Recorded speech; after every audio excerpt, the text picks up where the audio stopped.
Language தெரிஞ்சவங்க தான் நடிக்கணும். டப்பிங் கிடையவே கிடையாது. இப்போ நீங்க பார்த்துங்க அந்த காலத்துல சப்போஸ் ஆடிஷன் சொன்னா கூட அவங்க அந்த மொழியில கரெக்டா பேசினா தான் அவங்க அளவு.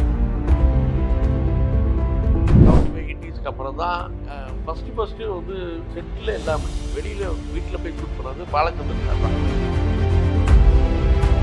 கன்னடா, மலையாளம், தமிழ், தெலுங்கு 4 லாங்குவேஜோட ஷூட்டிங்கும் இங்கே தான் இருக்கு.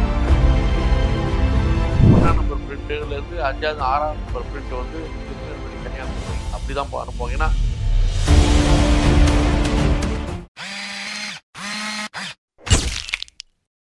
மாடர்ன் தியேட்டர்ஸ்ல எப்படின்னா அவங்ககிட்டே லேப் அங்கே உள்ளே இருந்தது. அவங்க நைட்டே பார்த்துருவாங்க. தேட்டர் இருக்கு, எல்லாமே இருக்கும், அவங்க பார்த்துருவாங்க.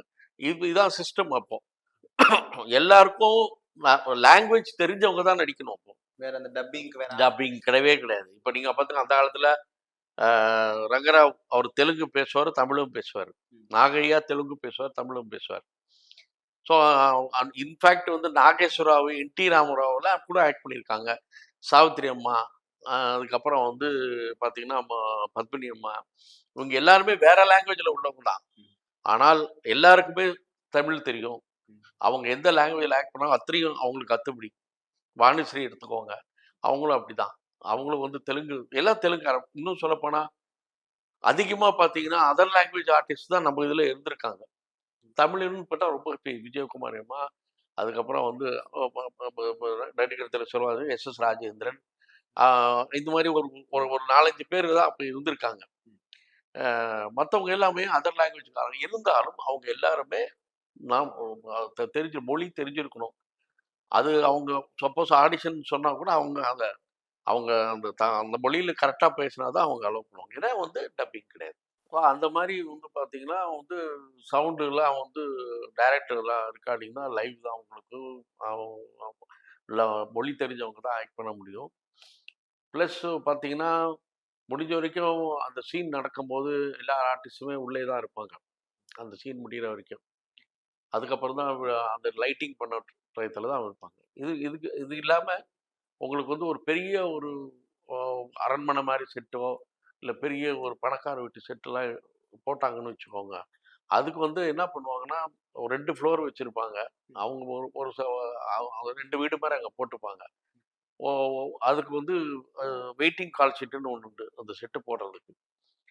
அந்த அது முடிஞ்சதுக்கு அப்புறம் அந்த செட்ட டிஸ்மேண்டில் பண்ணிருவாங்க. அது ஸ்டுடியோ கிட்ட தான் அந்த ப்ராப்பர்ட்டி போயிடும். ஓகே. சப்போஸ் யாராவது அதுல இருக்கணும்னு கேட்டாங்கன்னா, அவங்க அதுக்கு ஒரு பணம் வாங்கிட்டு தான் செய்வாங்க அந்த காலத்துல. இது முடிஞ்ச வரைக்கும் அத ஒத்துக்க மாட்டாங்க. ஏன்னா யுனிக்கா இருக்கும் செட்டுன்னு சொல்லிட்டு.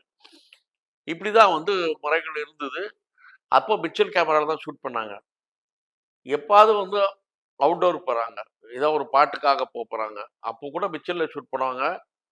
அதுல வந்து அப்பதான் ஏர் ரிஃப்ளெக்ஸ்ன்றது ஏரியன் வந்தது அப்போ. 2 சிபி ஏரியன் வந்தது அப்போ. அது என்னன்னா ஏரியில சவுண்ட் வரும். அந்த கிர்ன்னு ஒரு சவுண்ட் வரும். மிச்சல்ல சவுண்ட் இருக்காது. ஸோ அதனால தான் அவங்க வந்து அந்த ஏரி வந்து செட்டுக்குள்ள ஷூட் பண்றதில்ல. வெளியில ஷூட் பண்ணுவாங்க. சாங்குக்கு தான் மெயினா யூஸ் பண்ணுவாங்க. ரொம்ப ரேர் வந்து உங்களுக்கு வந்து வெளியில வந்து டயலாக் பேசி பண்றது. ஏன்னா அது மேக்ஸிமம் ஒரு பீச் செட் எல்லாமே வந்து செட்ல போட்டு தான் பண்ணிட்டு இருந்தாங்க அவங்க. ஸோ அதுதான் அவங்களுக்கு அந்த காலத்துல இருந்தது. பிளஸ் வந்து அப்போ அந்த யூனியன் இருந்தது. அந்த ஒர்க்கர்ஸுக்கு இப்படிலாம் இருந்தது உங்களுக்கு. ஸ்ட்ரைக்லாம் நடந்தது. ஏவிஎம்ல ஸ்ட்ரைக்லாம் நடந்தது அந்த பீரியட்ல. பட் அவங்களோட முறைகள் இப்படிதான். அப்படிதான் பண்ணிக்கிட்டு இருந்தாங்க.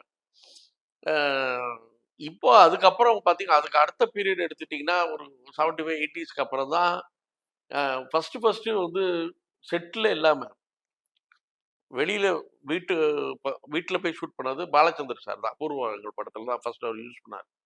அது வந்து ஆக்சுவல் வீட்ல போய் ஷூட் பண்றதுன்னு சொல்லிட்டு. First Balachander sir. பாலச்சந்தர் தான் பண்ணாரு. இங்க தமிழ்ல பொறுத்தவரைக்கும். அதுக்கப்புறம் தான் பார்த்தீங்கன்னா, பாரதிராஜா என்ன பண்ணாரு, அத அப்படியே வந்து அவர வந்து வில்லேஜ்ல தான் ஷூட் பண்ண ஆரம்பிச்சாரு. அந்த பீரியட்ல பார்த்தீங்கன்னா, உங்களுக்கு வந்து ஆர்டிஸ்ட் வந்து செலக்ஷன் பார்த்தீங்கன்னா, அவருக்கு தெரிஞ்சவங்கள வச்சிருந்தாரு. அவரும் நல்லா பேச தெரிஞ்சவங்கள பண்ணாரு. ஹீரோயின்ஸ் எல்லாம் வந்து பார்த்தீங்கன்னா, லாங்குவேஜ் தெரியலைனாலும் பரவால்ல அப்படின்னு சொல்லி, அந்த ஹீரோயின்ஸ வந்து நடிக்க வச்சது பாரதிராஜா சார் தான் அப்போ.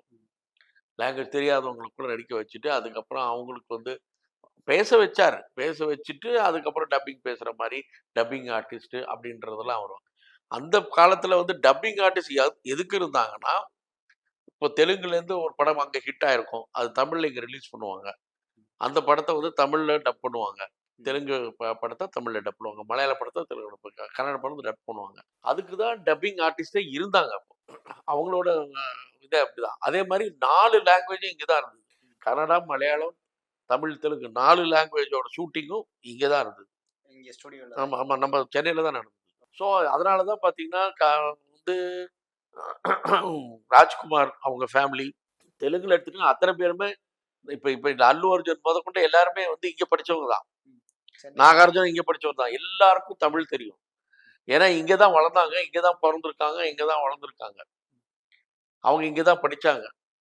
அதாவது ஃபர்ஸ்ட்டு இங்கேருந்து வெளியில போனவர் வந்து நாகேஸ்வர ராவ். அவர் வந்து அங்க கவர்மெண்ட்ல அவருக்கு நிலம் குடுத்தாங்க. அந்த ஹைதராபாட்ல. அப்போ வந்து காங்கிரஸ் கவர்மெண்ட் இருந்தது. அதுக்கு அவர் நிலம் குடுத்தோனே ஃப்ரீயா குடுத்தாங்க. அப்போ அவர் ஸ்டுடியோ அங்க போய் கட்டுனாரு. அப்போ அவரு தான் ஃபர்ஸ்ட்டு போனாரு. அதுக்கப்புறம் ராமாநாயுடு போனாரு.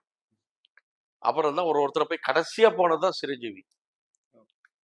ஸோ எல்லா லாங்குவேஜும் இங்க தான் நடந்துட்டு இருந்தது. மலையாளம் அதுக்கப்புறம் தான் மலையாளத்துக்குன்னு தனியா வந்து ஒரு ஃப்ளோர் இருக்கும். அங்க மலையாளம் ஷூட்டிங் நடக்கும். அப்புறம் அப்ப அது இல்லாம வந்து நெறைய வந்து தெலுங்கு புரொடியூசர்ஸ் என்ன பண்ணாங்க, ஹிந்தி படங்கள் ஷூட் பண்ணாங்க. அப்போ அவங்க என்ன பண்ணாங்க, அங்கேருந்து இங்க வரவழைச்சுருவாங்க. அது வந்து நான் சொல்றது அங்க ஸ்டுடியோலாம் ஆரம்பிக்கிறதுக்கு முன்னாடி இங்க வரவழைச்சு பண்ணாங்க. மேக்ஸிமம் ஆர்டிஸ்ட் திலீப் குமார் கூட இங்க வீடு இருந்தது. ஸோ அவங்க வந்து இங்க வந்து ஆக்ட் பண்ணிட்டு இருந்தாங்க. அதுக்கப்புறம் அங்க ஸ்டுடியோஸ் இருந்தா கூட இங்க ப்ரொடியூசர்ஸா இருக்கும்போது அவங்களுக்கு சௌரியமா இருந்தது. இன்னும் அந்த காலத்துல என்ன சொல்லுவாங்கன்னா, ஹிந்தி படங்கள் அங்க எடுக்கிறவங்களுக்கு வந்து எப்பவுமே பார்த்தீங்கன்னா, அங்க எல்லா ஆர்டிஸ்ட்டுமே வந்து லேட்டா தான் வருவாங்க. 12 மணி, 1 மணி அப்படி தான் வருவாங்க. அது அப்படியே பழக்கமாயிடுச்சு அவங்களுக்கு அங்க. ஸோ இங்க வந்தா இவங்க ஒரு ஒரு முறையா சீக்கிரம் எல்லாமே இங்க வந்து அ லேட்டா வராம காலையிலேருந்தே ஆரம்பிச்சு பண்ணுவாங்கன்றது அது மாரி இங்க பண்ணிட்டு இருந்தாங்க. ஸோ அந்த பீரியட்ல பார்த்தீங்கன்னா, அத வந்து அதான் சொன்னேனே, இதுக்கு நான் 60ஸ்க்கு அப்புறம் 75க்கு அப்புறம் பாரதி ராஜா தான் டப்பிங் இதெல்லாம் மாத்துனது.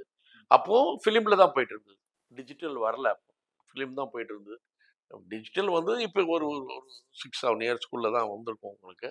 ஸோ அந்த அந்த சிஸ்டம் வந்து லூப் சிஸ்டமு டப்பிங்ல உங்களுக்கு வந்து டப்பிங் பேசுறது வந்து ஒரு லூப்ல தான் போயிட்டுருக்கும். அது வந்து பார்த்தீங்கன்னா, அந்த காலத்தில வந்து சிவாஜி டப்பிங் பேசினாருன்னா, அவர் என்ன சொல்லுவாருன்னா, அவரோட போர்ஷன் மட்டும் லூப்ல இருக்கணும் வரணும். இப்போ ஒரு ஒரு சீனா பண்ண மாட்டாங்க. இப்ப நான் நான் பேசுறேன், நீங்க பேசுறீங்க. திருப்பி இன்னொரு திருப்பி நான் வரேன் பார்த்தீங்களா, அந்த மாரி அவரு அத ஒத்துக்க மாட்டாரு. அவரோட மேட்டர் மட்டும், அவரோட விஷயங்கள் மட்டும் லூப்ல கட் பண்ணி குடுப்பாங்க. அத அப்படியே போட்டுட்டே வருவாங்க. அப்ப ஒரு கிட்டத்தட்ட ஒரே நாள்ல பேசுவாரு படத்த. ஒரு படத்துக்கு சிவாஜி ஆமா பேசிருவாரு. ஓ! சிவா சிவாஜி. சிவாஜி சார் ஒரே நாள்ல ஒரே படம் நாள்ல அவர் டப்பிங் பேசிருவாரு. ஸோ அது மாரி தான். அந்த லூப் சிஸ்டத்துல அந்த காலத்துல பேசிட்டு இருந்தாங்க. ஸோ அப்போ வந்து எங்க ஸ்டுடியோ வந்து கற்பகம் ஸ்டுடியோஸு. அப்போ வந்து ஏபி நாகராஜன் வந்து அங்க டப்பிங் தியேட்டர் எங்க ஸ்டுடியோல டப்பிங் இந்த ஃபாஸ்ட்டா அ லூப் சிஸ்டத்துல பண்றது எங்க ஸ்டுடியோவும் சரி, ஏபி நாகராஜன் ரொம்ப ஃபேமஸ் அப்போ. இங்க டப்பிங் பண்ணுவாங்க. அது டப்பிங் என்ஜினியர் இருக்காரு பார்த்தீங்களா, அவர் ரொம்ப முக்கியம். அவருக்கு கொஞ்சம் லாங்குவேஜ் தெரிஞ்சிருக்கணும். அவருக்கு வந்து ஒரு தெரிஞ்சு அவர் கரெக்ட் பண்ணுவாரு. அசோசியேட் டைரக்டர் இருந்தாலும் அவரே கரெக்ட் பண்ணுவாங்க. அந்த மாரிலாம் ஒவ்வொரு துறையிலும் ரொம்ப திறமையானவங்க இருந்தாங்க. எல்லாருமே ரொம்ப திறமையானவங்க தான் இப்போ ஒர்க் பண்ணிட்டு இருந்தாங்க. எல்லாம் டெக்னிக்கலா தான் ஒர்க் பண்ணிட்டு இருந்தாங்க. அதுக்கப்புறம் தான் வந்து பார்த்தீங்கன்னா, இவரு இப்படி பண்ண ஆரம்பிச்சோன்னா, அப்புறம் தெலுங்குலயும் வந்து அ ஆமா மாற ஆரம்பிச்சது. எல்லாருமே வந்து வெளியில ஷூட் பண்ண ஆரம்பிச்சாங்க. ஹாரிஃபெக்ஸ்ல ஷூட் பண்ண ஆரம்பிச்சாங்க. டப்பிங் சிஸ்டம் அப்படி போயிட்டு இருந்தது. ஃபிலிம்ல தான் பண்ணிட்டு இருந்தாங்க அப்போ. ஃபிலிம் பண்ணும்போது அதே சிஸ்டம் தான் டெவலப் பண்ணி பிரிண்ட் போட்டுட்டு இருந்தாங்க. உங்களுக்கு வந்து ஏன்னா, அந்த காலத்தில பார்த்தீங்கன்னா வந்து 40ஓ 50 பிரிண்ட் போடுவாங்க தமிழ்நாடு. அதில வந்து 1ஆம் நம்பர் பிரிண்ட்லேருந்து 5வது, 6வது நம்பர் பிரிண்ட் வந்து டிகேன்னு சொல்லுவாங்க. திருநெல்வேலி, கன்னியாகுமரி அப்படிதான் அனுப்புவாங்க. ஏன்னா, இந்த ஃபர்ஸ்ட் 4, 5 பிரிண்ட்ஸ் இருக்கு பார்த்தீங்கன்னா, அந்த அளவுக்கு கரெக்ட்டா இருக்காது. லைட்டிங் கொஞ்சம் கரெக்ட்டா இருக்காது. 12, 13, 14, 15லேருந்து 20க்குள்ள இருக்கிற பிரிண்ட் தான் வந்து சிட்டிக்குள்ள வரும். சென்னை சிட்டியில வந்து ஏன்னா தியேட்டர்ஸ் இருக்கு. அங்க வந்து தியேட்டர் அப்படிதான் அப்போ வந்து அது சிஸ்டம் அப்படி போகுங்க. இத அனுப்பி அப்படி பண்ணுவாங்க. எல்லாமே அப்போ பார்த்தீங்கன்னா, உங்களுக்கு வந்து பிரிண்ட் எடுத்துட்டு போறது பஸ்லயே போட்டு விடுவாங்க. கரெக்ட்டா இங்க ஏத்தி விட்டா போய் இறங்கும் பஸ்ல. அப்படி பண்ணாங்க. அப்புறம் பார்த்தீங்கன்னா, இங்க தியேட்டர்ஸ்ல வந்து அ இப்போ வந்து ஓ, இப்போ நான் பிரிண்ட் 3 பிரிண்ட் தான் இருக்கும். கிட்டத்தட்ட 7 தியேட்டர் 8 தியேட்டர் போனாங்கன்னு வச்சுக்கோங்க.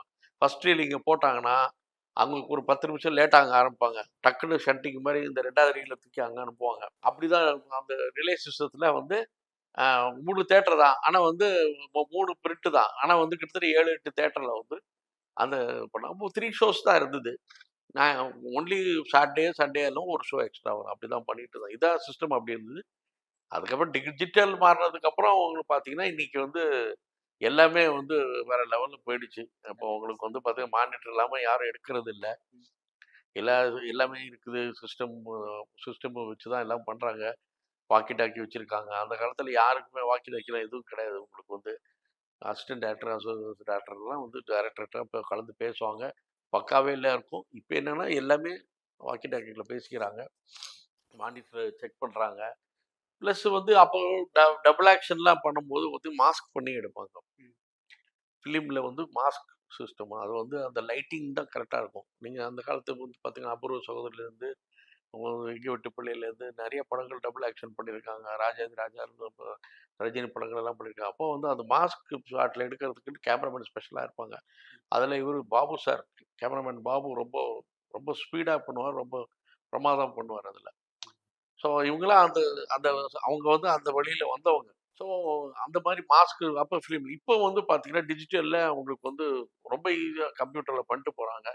அது இதெல்லாம் வந்து 10 பேரா, 4 பேரா, 5 பேரு எடுக்கிறது, 10 ஒரே ஆள் 10 மாரி இருக்கிறதோ, இல்ல ஒரு கிரவுட் எடுக்கிறதெல்லாம் நெறைய விஷயங்கள் இப்போ வந்துருச்சு. அது வளர்ந்து போச்சு இன்னைக்கு. ஆனா, அந்த என்னதான் இருந்தாலும் உங்களுக்கு வந்து சில சமயத்துல வந்து பார்த்தீங்கன்னா, இங்கிலீஷ்ல பார்த்தீங்கன்னா, இன்னைக்கும் லைவ் ரெக்கார்டிங் பண்றாங்க. அவங்க ஒரு ஊரே செட்டு மாரி போட்டு பண்றாங்க. ஆமா சார். லைவ் ரெக்கார்டிங் தான் இருக்குது. அது சில படம் கமல் சார் கூட ஒரு சில படங்கள் வந்து லைவ் ரெக்கார்டிங் பண்ணாரு. அந்த ஹேராம்னு ஒரு படம் பண்ணாரு. இப்பவும் அந்த அவர் என்ன பண்ணாரு, அந்த பீரியட்ல வந்து ஷாருக் கான்லாம் ஆக்ட் பண்ணாங்க. அவங்கள எல்லாரையுமே தமிழ்ல பேச வச்சாரு. அந்த ஷூட்டிங்கும் நான் போயிருக்கேன்.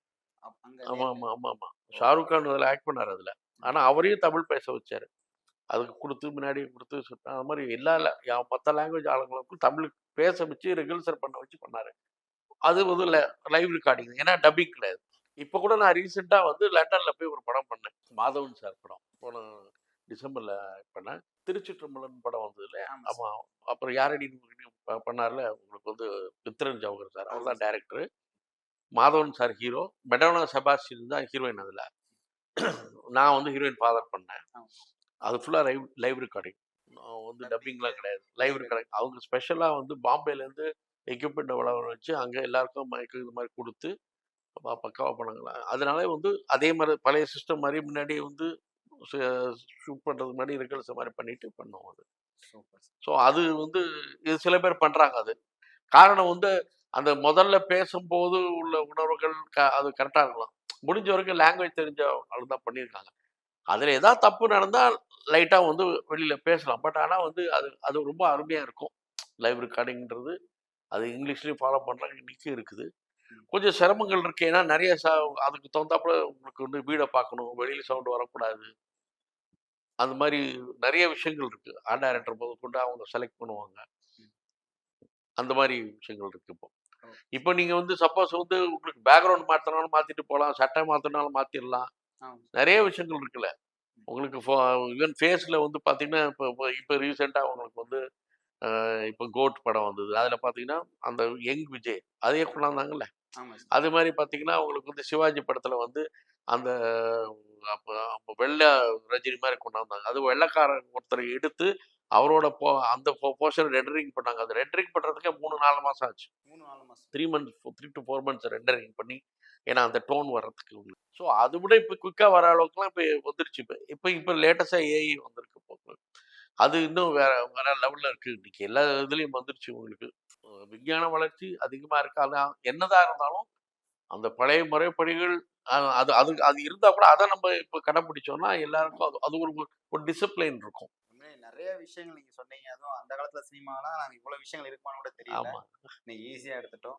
ஸோ ரொம்ப நன்றி சார். நெறைய தகவல்கள் சொன்னீங்க. நீங்களும் நெறைய படங்கள் வரிசையா நெறைய பண்ணிட்டு இருக்கீங்க. ஸோ அடுத்தடுத்து பெரிய பெரிய படங்கள் பண்ணணும்னு சொல்லிட்டு என்னுடைய சார்பாவும், நாங்க திரைமொழி நேயர்கள் சார்பா வந்து நாங்க வாழ்த்துக்கள் தெரிவிச்சுக்கிறோம் சார். ரொம்ப நன்றிங்க. ம். எனக்கு இந்த வாய்ப்பு குடுத்து முடிஞ்ச வரைக்கும் நம்ம எக்ஸ்பீரியன்ஸ் ஓரளவுக்கு சொன்னோம்னா அவங்களுக்கு இப்போ இளம் தலைமுறையினருக்கு கொஞ்சம் அது ஒரு ஒரு புக்கா படிக்கிறது இன்னைக்கு பார்த்தீங்க எல்லாமே ஃபோனில் வந்துருச்சு இப்போ. ஆமா. எல்லாம் வந்து ரீல்ஸ் தான் பார்த்துட்டு இருக்காங்க. அதில பார்த்து தெரிஞ்சுப்பாங்க. ஓரளவுக்கு ஏன்னா புக்க படிக்கிறதுக்குலாம் யாருக்கும் இப்போ பொறுமை இல்ல. புக் வந்தா கூட ஆமா. இத நம்ம சொல்றதுனால சில பேர் தெரிஞ்சுக்கிறது அது ஒரு அவங்களுக்கு ஒரு நல்ல வாய்ப்பு கிடைக்கும். இப்படிலாம் இருந்திருக்காங்க, இப்படிலாம் வந்திருக்காங்க. இன்னைக்கு இந்த அளவுக்கு ஈஸியா இருந்திருக்கு. அப்படின்றது அந்த காலத்துல எவ்வளோ கஷ்டப்பட்டு நடிகர்கள் வந்திருக்காங்க, எவ்வளோ முயற்சி கஷ்டப்படாமல் எதுவும் நடக்காது. அது ரொம்ப அந்த அந்த அந்த அந்த முயற்சிகள் முயற்சி திருவினையாக்கும்னு சொல்லுவாங்க. முயற்சிகள் பண்ணிட்டு இருந்தா, நம்ம எத நோக்கி போறோமோ, அது வந்து கரெக்ட்டா அதுக்கு வந்து நம்மளோட நோக்கம் இருந்ததுன்னா, நிச்சயம் அதுக்கு ஒரு பலன் கிடைக்கும். அதில வெற்றி அடையலான்றது தான் நான் இப்ப இருக்கிற இளைஞர்களுக்கு சொல்றேன். கண்டிப்பா. நன்றி, தேங்க்யூ. வணக்கம்.